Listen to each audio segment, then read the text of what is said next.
Hi everyone! Sabayan nyo kami ngayon sa aming gala or sa aming drama ngayon for today's video. Kasi wala pa kaming trabaho. Nag-aantay pa kami ng aming mga papilis na ma-approve.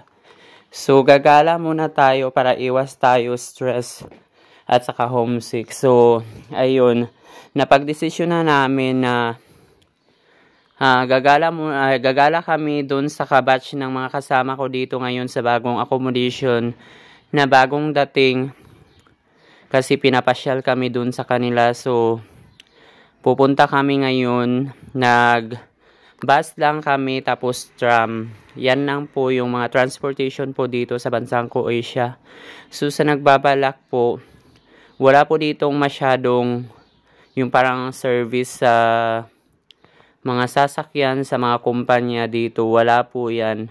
Yung transportation po pala dito is tram or train, tapos bus, tapos more on lakad. Yan po yung reality po dito sa bansang Croatia. Pero okay na rin yun, at least ma-exercise yung katawan mo. Sanayan lang talaga dito, kaya laban lang para sa ating mga pangarap. So ayan po. Umalis kami ng hapon dito sa accommodation kasi malayo-layo rin yung accommodation ng friend ng kabatch ko kasi naghiwalay-hiwalay sila kasi nga parang walang space po dito. So unti lang po yung space na room kaya hindi sila nagkasya lahat. So ayun, bumiyahe pala kami niyan mga 6 PM na po ng hapon. Tapos, sabi nila magkita na lang kami doon sa main square. Yun yung pinaka city dito sa bansang Croatia. Which is doon lahat magkita-kita yung mga kaibigan mo. Basta yung mga bago. Doon magkita-kita yung may kabayo. Tapos, pagdating namin doon is wala pa pala sila doon kasi may binili pa pala sila doon sa city center. So nag-decide kami muna na pupunta muna kami doon sa may mga sikanhan na mga damitan para makabili ng mga gamit, yung mga bago. Kasi gusto din niyang bumili ng mga pants kasi mura lang kasi doon, minsan nag 2 euro, 1 euro. Pagpatapos na po yung sale nila, yung parang ipaubos nila yung mga damit na yun is 1 euro. 1 euro lahat. So doon ako bumibili. Hindi naman ako maarte, pero yung mga pants ko okay naman siya. Tapos yun, pag damit, doon ka na lang bumili sa textile or textile ba yun. Mga sikanhan ng damitan po dito, pero hindi naman siya masyadong gamit. Okay pa po lahat. Doon ako bumibili ng mga pants ko na mga maong. Ang ganda pa rin doon. At least nakakasave din ako. Tapos kung sa grocery naman po dito sa Croatia, doon ako sa Sabak bumibili kasi ang mura lang po. Kahit wala naman siyang masyadong Filipino foods, pero may mabibili ka rin doon. Like kape, mga rice, mura lang po. Tapos malambot yung rice doon. Doon ako bumibili kasi yan yung mga mura lang po dito na bilihan sa bansang Croatia.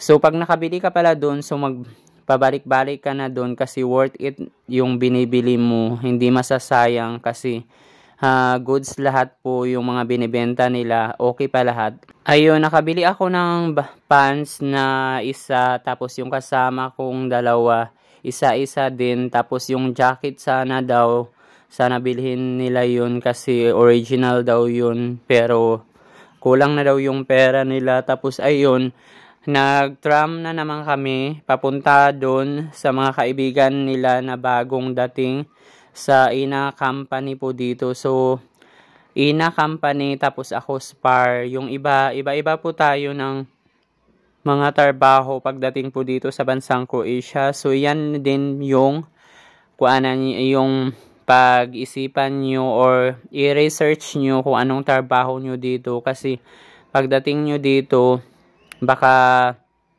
hindi nyo gusto, kayo rin yung mahirapan. Dapat pag pinili mo yung trabaho, yan nun talaga yung gusto nyo.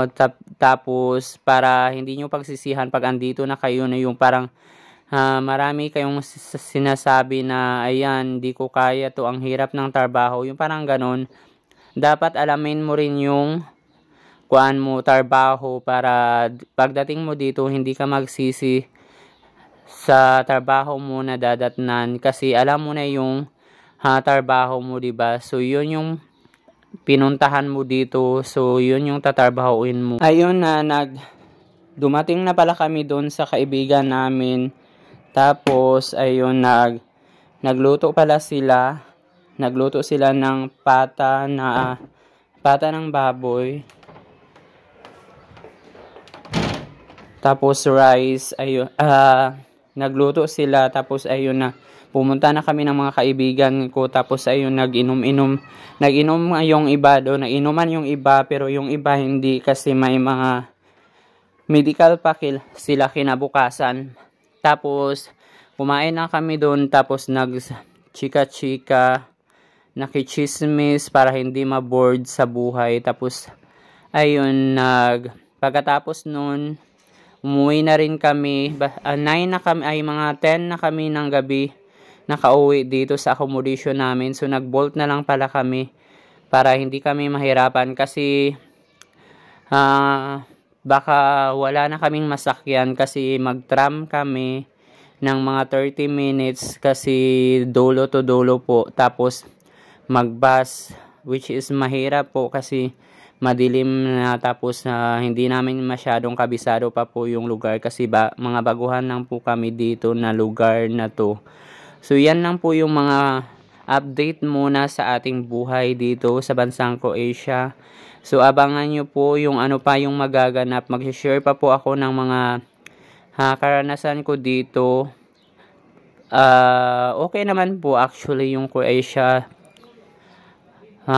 Sa 7 months na natili ako dito, okay siya. Para lang siyang Pilipinas, parang Baguio. Pero yung taglamig po dito, yung winter, yun yung ayaw ko kasi ang sobrang lamig. Yung mga winter, okay lang pag isang araw lang, yung mga ice. Pero pag araw-araw na po ay hindi na po masaya kasi ang dami mong susuotin. Tapos ang dulas ng daan. So ang more on lakad kasi dito. Kaya mahirapan po tayo pag wala tayong sasakyan po dito. Kasi nga ho, isa lang po tayong OFW dito na nagtatrabaho. Yung natirahan pala namin ngayon is receiving accommodation. Dito lang po lahat na nilalagak or hinahatid na while waiting po sa mga papilis. Dito muna magstay yung mga bagong staff. Tapos susunduin na yan sila kasi iba-iba din yung destination nila sa mga provinces po dito. So iba-iba po yung employer po, iba-iba yung trabaho. So kaya sa inspiring na mag-apply, try nyo mag-research or mag-search para hindi kayo magsisi. Pero hindi man ako nagsisi, yung kuan ko lang po is yung sa agency may something. So hindi na ako mag-draft name kasi baka kuan tayo. So ayan po, pag-isipan nyo yung mga yung trabaho nyo, i-check nyo kung ano ang madadatnan yung trabaho dito, tapos kung okay ba yung company or agency. So ingat naman po ang lahat. Mag-share pa po tayo ng mga videos soon. So abangan kung saan tayo mapapadpad nito ng ating bagong kapalaran.